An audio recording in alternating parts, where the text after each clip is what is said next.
Oke, Assalamualaikum warahmatullahi wabarakatuh. Salam sejahtera untuk kita semua. Saya Muhammad Fikri Siddiq selaku MC pada Government Podcast kali ini.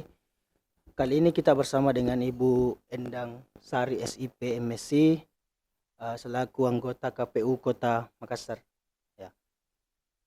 Assalamualaikum warahmatullahi wabarakatuh, Bu. Waalaikumsalam warahmatullahi wabarakatuh.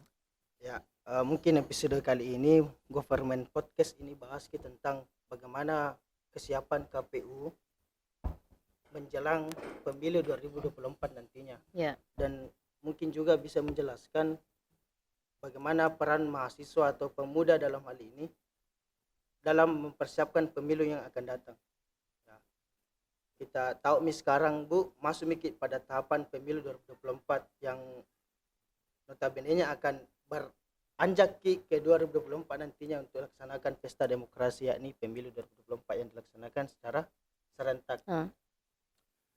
Mungkin yang bisa saya gali pertama dari Ibu, bagaimana model dari pemilu 2024 ini, apakah ada perbedaan dari pemilu serentak yang dilaksanakan sebelumnya atau tidak? Mungkin itu yang bisa dulu.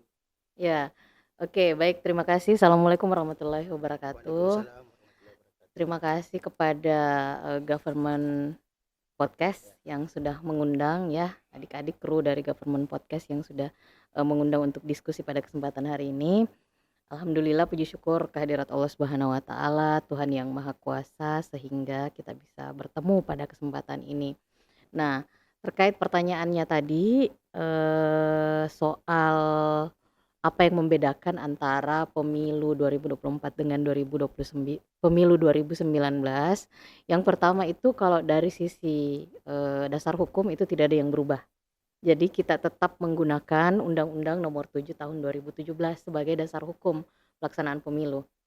Nah, Undang-Undang Nomor 7 Tahun 2017 itu tidak dilakukan perubahan sehingga artinya bahwa pelaksanaan pemilu di tahun 2019 yang memilih 5 jenis pemilihan itu kembali akan kita laksanakan di 2024.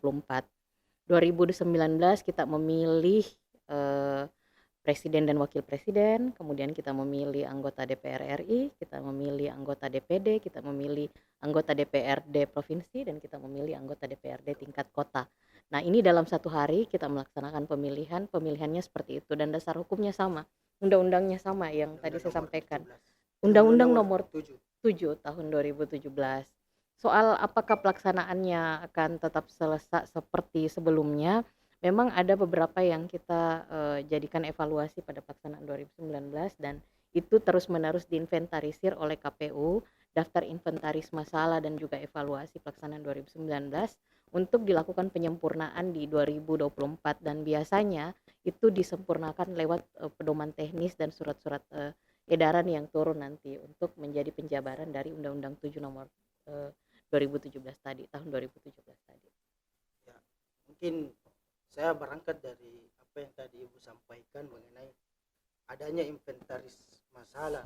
Ya. Dari tahun kemarin pemilu tahun 2019 itu adanya inventaris masalah oleh KPU sendiri untuk dijadikan evaluasi yang akan dilaksanakan pemilu 2024 nanti. Ya. Ya, mungkin Ibu bisa menjelaskan apa-apa saja inventaris masalah ini dan apa langkah solutif yang dihasilkan oleh KPU Kota Makassar ini dalam menjelang ini pemilu 2024. Oke, terkait daftar inventaris masalah dari pemilu 2019, memang kalau kita pilah per tahapan itu ada catatan-catatan yang bisa kita jadikan evaluasi, misalnya pada distribusi logistik untuk wilayah-wilayah terpencil itu harus diprioritaskan. Kemudian tidak boleh ada keterlambatan. Kemudian yang kedua terkait dengan rekrutmen penyelenggara ad hoc.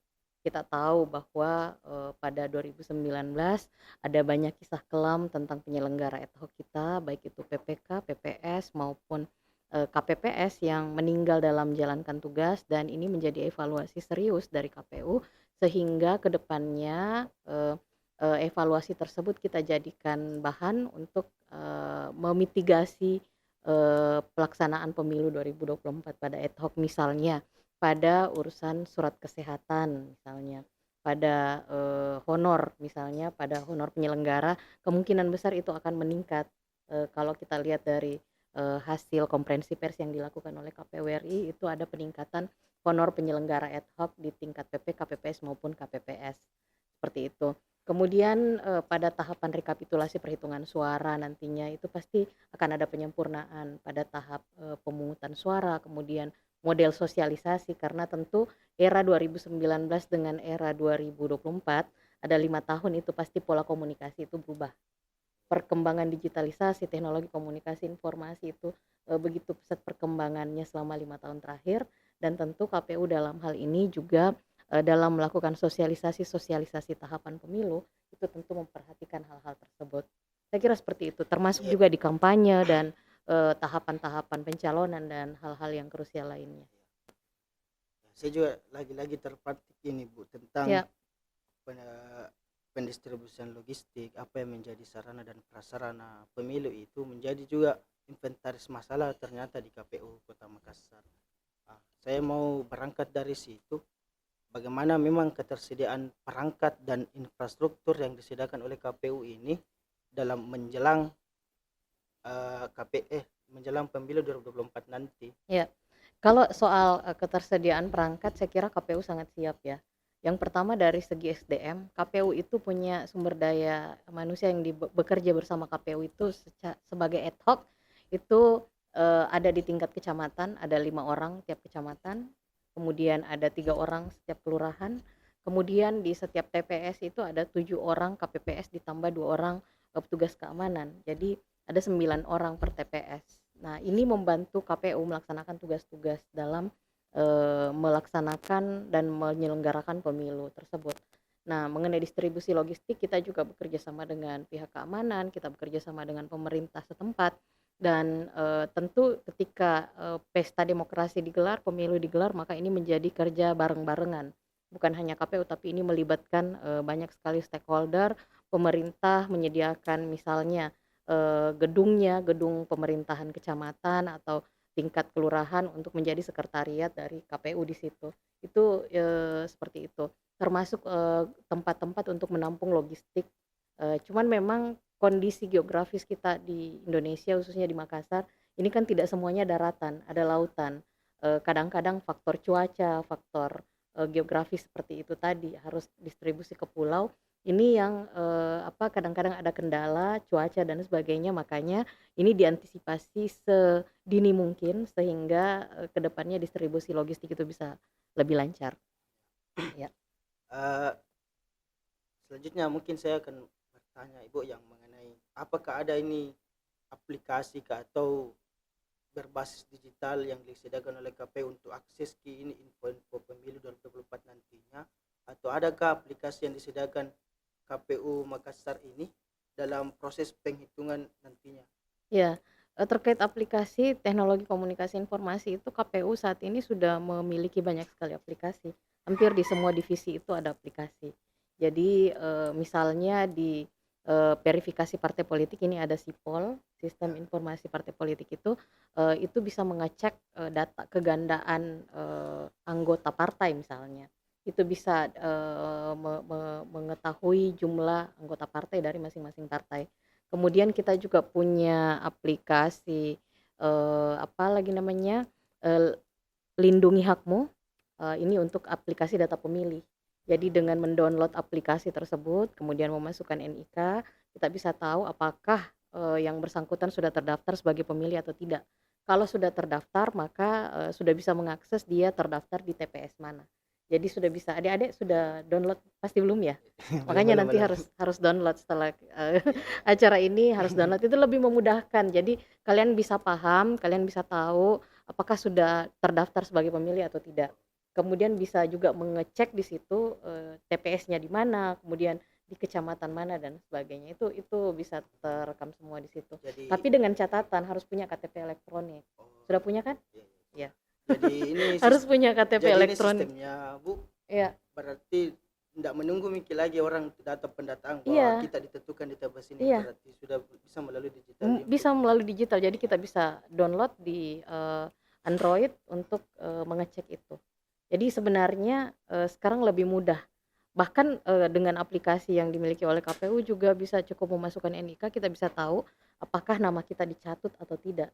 Biasanya kan di masa sekarang ini pendaftaran verifikasi partai politik itu sangat rawan, banyak nama-nama yang kemudian disalahgunakan Dilewatkan kan, ya, dilewatkan. dianggap sebagai anggota tapi ternyata yang bersangkutan tidak pernah bersedia menjadi bagian dari partai tersebut. Makanya bagi yang merasa dicatut namanya itu bisa menyampaikan ke KPU atau ke Bawaslu terkait aduan tersebut, bahwa yang bersangkutan bukan bagian dari partai tersebut kalau memang namanya dicatut. Nah, lewat aplikasi itu semua bisa dicek. Iya. Berangkat dari situ Bu Nagi, Mhm. dari keunggulan mungkin yang disampaikan sama Ibu tadi tentang aplikasi yang disampaikan, apa yang menjadi faktor penghambat nanti menurut analisanya dari KPU, faktor penghambat yang akan menghambat nanti ini agenda-agenda menuju pemilu 2024. Kalau soal faktor hambatan, saya kira pasti ada kendala yang akan kita hadapi ya. Cuman persoalannya ya pada bagaimana perencanaan proses ini dilakukan sematang mungkin dan mitigasi resiko kita lakukan sedini mungkin. Nah, terkait hambatan yang kalau menurut saya pribadi yang paling penting sebenarnya adalah kalau di Makassar itu kita ada pada isu partisipasi pemilih. Nah, soal partisipasi pemilih ini sebagai gambaran bahwa selama kita melaksanakan pilkada langsung di Makassar itu angka partisipasi pemilih tidak pernah mencapai 60%. Artinya dari 100% DPT kita, masyarakat kita yang terdaftar dalam DPT, ada kurang lebih 40% yang tidak datang ke TPS. Nah, kalau DPT-nya Makassar kurang lebih 1 juta, maka kurang lebih 400.000 orang di Kota Makassar yang tidak menggunakan hak pilihnya setiap kali pilkada digelar, dan ini tentu menjadi isu serius dalam pelaksanaan pemilu. Karena salah satu ukuran dari keberhasilan pemilu adalah partisipasi yang seluas-luasnya dari masyarakat. Ini kendala bahwa kesadaran untuk menggunakan hak pilih itu masih terjadi di masyarakat kita dan masih banyak yang menganggap bahwa eee, tidak menjadi penting untuk memilih, padahal memilih itu adalah hal yang sangat penting untuk dilakukan. Makanya tadi saya tanya ke panggilannya siapa ini? Fikri atau Fikri, Sidik? Fikri Fikri, saya tanya ke Fikri sudah punya KTP elektronik atau belum? sudah punya, Sudah ya? Nah, kemarin memilih atau belum? sudah memilih. Sudah memilih, tidak golput? Enggak. Iya, karena persoalan seperti itu banyak terjadi di Iya, iya. kampus. Kami hasil pemetaan KPU Makassar, yang paling banyak golput itu kalau wilayah pendidikan itu ya masyarakat di sekitar kampus. Jadi banyak adik-adik yang tidak tertib administratif, terdaftar tapi ternyata KTPL-nya tercecer atau KTPL-nya tidak ada. Ternyata ada juga yang kasusnya seperti ini, ambil KTP untuk urus kerja tapi kemudian ternyata tidak tinggal di Kota Makassar, hanya sekedar untuk administrasi, ikut lowongan Pekerjaan, ya. kerja misalnya, ternyata banyak seperti itu. Banyak juga yang ketika pilkada digelar lebih memilih untuk tidur misalnya. Anak muda kan sekarang lebih banyak, aduh malas pergi kumpul-kumpul di masyarakat dan TPS memilih ini ya. untuk tidak datang ke TPS dan akhirnya angka golput tinggilah terjadi di kalangan kampus seperti itu.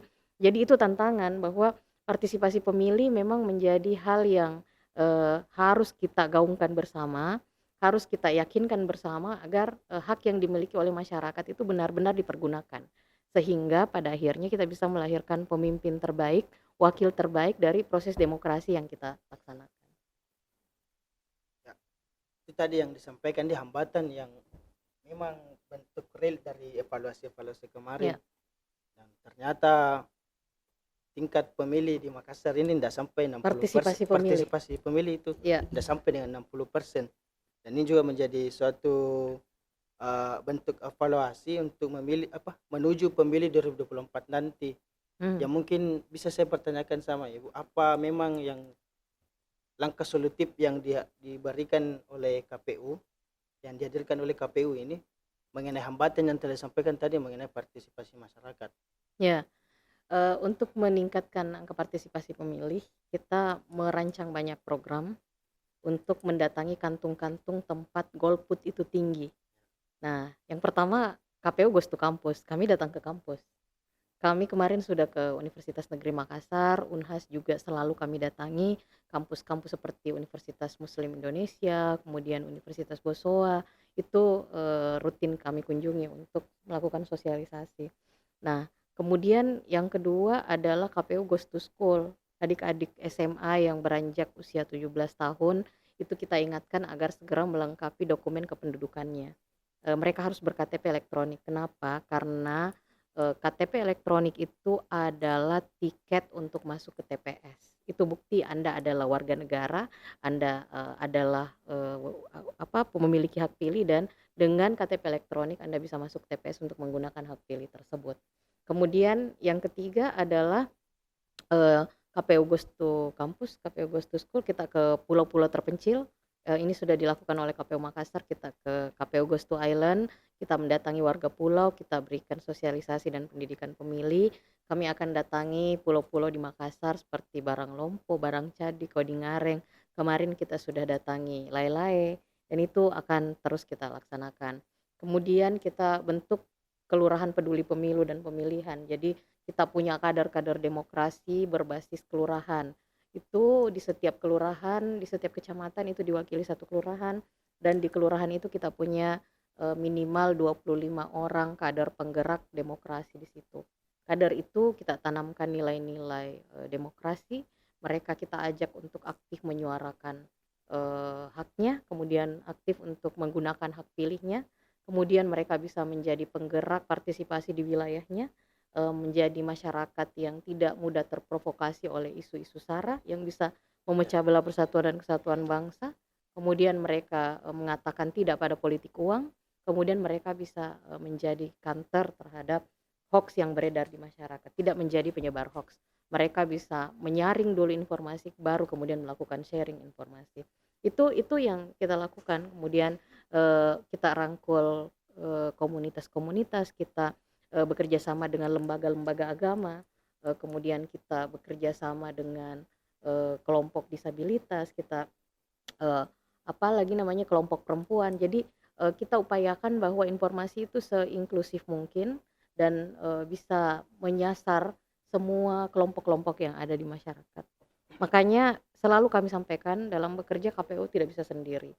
KPU Makassar butuh berjalan bersama dengan stakeholder yang ada, bersama teman-teman di kampus, adik-adik. Makanya ketika diundang podcast seperti ini saya sangat antusias karena ini bagian dari kami Sosialisasi. mensosialisasikan tahapan pemilu, kemudian juga menjelaskan program yang dilakukan oleh KPU termasuk agenda-agenda pendidikan pemilih yang harus kita lakukan bersama. Jadi ini yang mau dilakukan ke depan ini dalam bentuk atau sementara dilakukan ini Sedang bentuk dilaksanakan. sosialisasi di dia ke Sosialisasi, ranah-ranah seperti sosialisasi dan sosialisasi edukasi. dan pendidikan pemilih. Ya, ya. Berangkat dari sini dari program kerja yang dilaksanakan KPU, apa faktor utama yang menentukan ini suksesnya pemilu 2024? Ya, yang pertama adalah partisipasi pemilih. Ya, Kita sadar bersama, kita tahu bersama bahwa pemilu adalah satu-satunya ranah yang disiapkan oleh negara dan konstitusi kita untuk memilih pemimpin sekali dalam 5 tahun. Nah, inilah sarana ketika seluruh warga negara diberikan kesempatan untuk memilih sendiri pemimpinnya. Makanya ukuran pertama dari kualitas penyelenggaraan pemilu adalah seberapa banyak partisipasi masyarakat. Kemudian setelah pada kuantitasnya, kita akan bicara pada kualitasnya, seberapa berkualitas pilihan tersebut. Berkualitas dalam artian masyarakat datang ke TPS bukan karena dimobilisasi, bukan karena politik uang. Mereka datang dengan kesadaran sendiri, secara otonom menentukan pilihannya sendiri, dan kemudian mereka memilih pemimpin berdasarkan rekam jejak dari pemimpin tersebut. Mereka pelajari itu, mereka pelajari visi misinya saat kampanye, mereka pelajari tawaran gagasannya, mereka turut serta mengawal kebijakan publik ketika calonnya sudah terpilih, dan bagaimana kebijakan publik itu berpihak kepada masyarakat yang telah memilihnya pada saat pemilu. Itu ukuran dari berhasilnya sebuah pemilu. Kemudian penyelenggara dalam hal ini adalah penyelenggara yang harus berdiri pada ideologi penyelenggara, tidak boleh menunjukkan keberpihakan, tidak boleh berat sebelah, harus independen, harus berdiri di tengah dan tidak boleh berat sebelah. Kemudian, asas transparansi. Harus transparan dalam proses yang, kita laksanakan. Tidak boleh ditutup-tutupi dalam artian ya masyarakat berhak tahu berapa perolehan suara, tahapannya sementara berjalan itu seperti apa.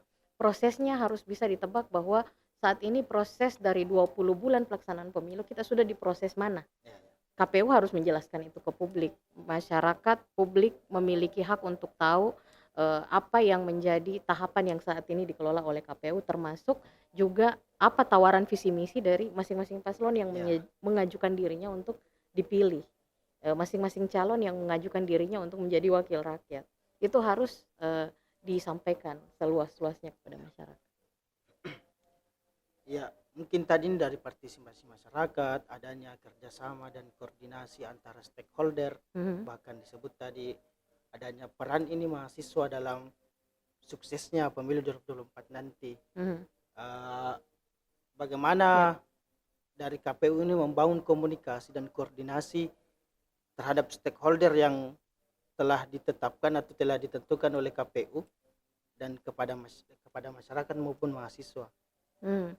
Bagaimana membangun hubungan, Hubungan komunikasi dengan komunikasi ya. stakeholder tersebut? Iya, saya kira, ini adalah rantai yang tidak boleh putus ya.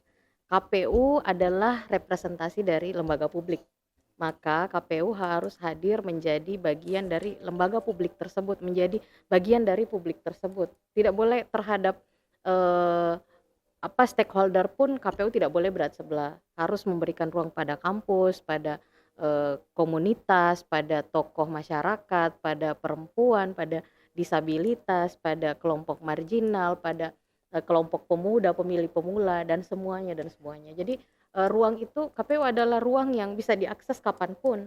KPU adalah rumah yang, menjadi tempat, orang untuk bertanya tentang tahapan yang sementara berjalan, tempat untuk berkoordinasi mengenai tahapan yang sementara dilaksanakan, dan tempat untuk meminta penjelasan tentang bagaimana pelaksanaan pemilu yang sementara dilaksanakan. Saya kira seperti itu, Ya, KPU harus menunjukkan bahwa ya KPU adalah milik publik dan, harus membawa misi publik tersebut. juga dijelaskan tadi nih bahwa memang dibutuhkan peran mahasiswa dalam ini untuk persiapan pemilihan nanti. Iya, Ya, adik-adik mahasiswa ah, saya kira, tidak boleh apatis dalam ya, proses ya, politik yang terjadi. Ini kan kita tahu bersama bahwa banyak yang tidak menggunakan hak pilihnya itu selain karena persoalan administratif, juga karena apatis, karena menganggap pemilu tidak merubah nasibnya ya, katanya, ya. atau tidak akan berdampak apa-apa. Banyak banyak, hal-hal seperti itu yang beredar, yang kami dengar. Makanya kami harus datang ke kampus, kami harus dialog dengan teman-teman kampus bahwa hari ini ya menjadi insan intelektual tidak boleh buta dalam Ya. politik dalam artian seperti itu. Harus aktif menggunakan hak pilih, satu suara itu berharga loh.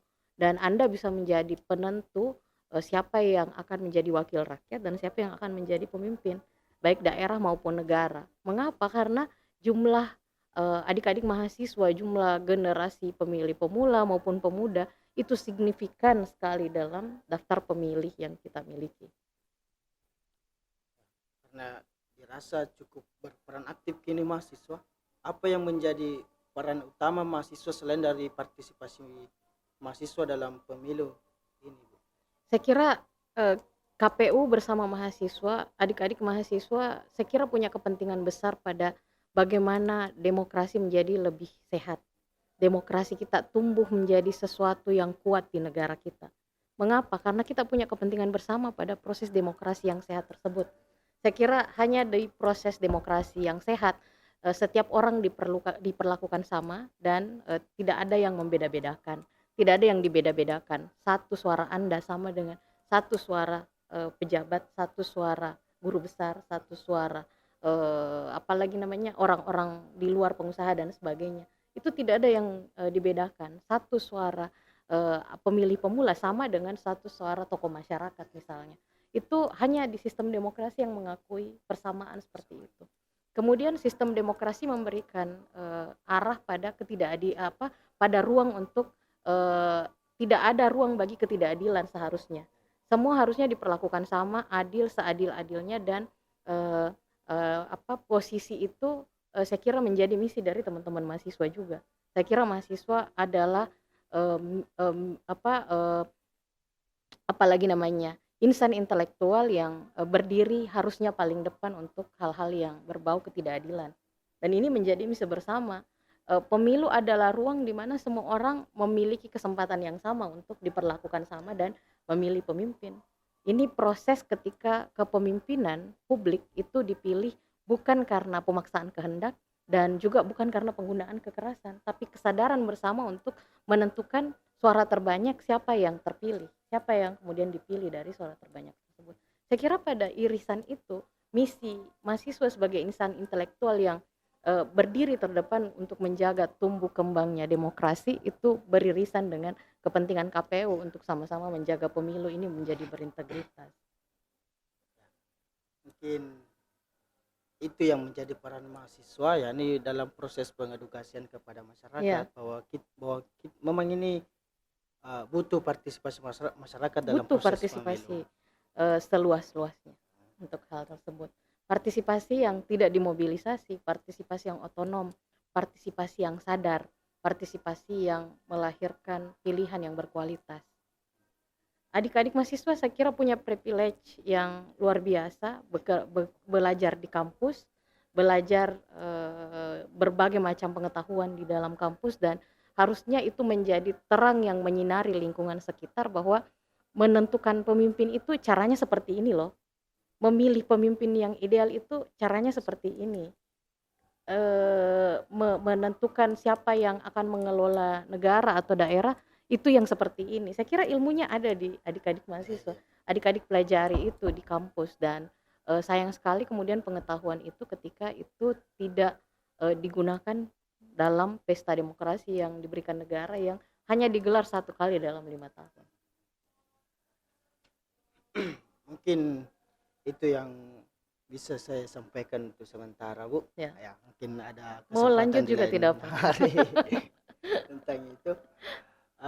Mungkin yang bisa saya ambil dari percakapan dan bincang-bincang kita kali ini, Iya, bagaimana model yang disampaikan tadi Ibu antara pemilu 2019 dan 2024 nantinya ini mungkin tidak jauh tidak berbeda jauh berbeda. dengan dasar undang-undang yang sama, Ya, Undang-Undang Nomor 7 Tahun 2017 tadi yang dijelaskan Ibu, bahwa ada memang ini 5 jenis pemilihan yang dilaksanakan secara serentak nantinya. Dan yang menjadi evaluasi dari inventaris masalah yang disampaikan tadi Ibu, bahwa salah satu inventaris masalah ini adalah partisipasi iya, masyarakat. Dalam hal ini golput ya Bu. iya. Ya, Say no to golput, ya, tapi harus say no to politik uang. ya. Money politik harus katakan dengan tegas say no to money politik, tidak menjadi bagian dari penyebar hoax dan tidak terprovokasi isu sara. Itu yang menjadi inventaris masalah tadi yang pertama. Yang paling disoroti lah kenapa partisipasi masyarakat ini sampai segitunya begitu. Ya, Dan itu perlunya ada tindak lanjut yang untuk merataski nanti ini untuk sampai di pemilu 2024 nantinya. Dan yang disampaikan tadi ini program kerja yang dilaksanakan oleh KPU yang sedang berjalan juga tentang Goes to Campus, Goes to School, dan Goes Thailand. to Island tadi yang ke pulau-pulau terpencil Ya, untuk terpencil melakukan sosialisasi bahkan mengedukasi masyarakat bagaimana pentingnya dan pentingnya partisipasi masyarakat dalam pemilu nantinya. Dan juga sudah dijelaskan tadi tentang bagaimana seharusnya mahasiswa berperan dalam hal ini, dalam hal membantu KPU dalam mensosialisasikan dan mengedukasi masyarakat secara umum sebagai bentuk kerjasama antara KPU dan mahasiswa kita di Budi. ya. Ya. Mahasiswa harus berperan aktif, Iya, berperan aktif ya. lah.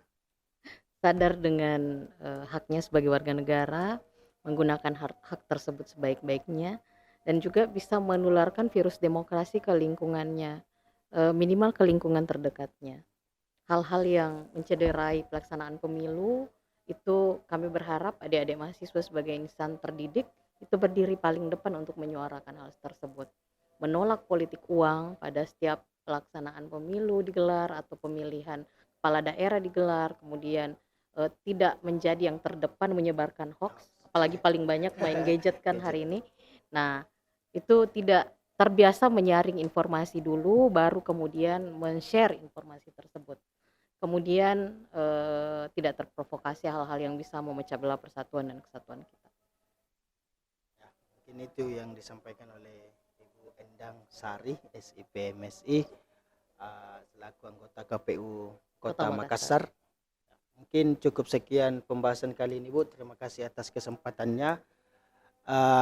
Mohon maaf ini, Bu, karena sudah mengganggu waktunya. Tidak apa-apa, tidak mengganggu. Ya, terima kasih atas ilmu yang telah diberikan. Terima kasih atas edukasi yang telah diberikan. Cukup sekian. Assalamualaikum warahmatullahi wabarakatuh. Waalaikumsalam warahmatullahi wabarakatuh.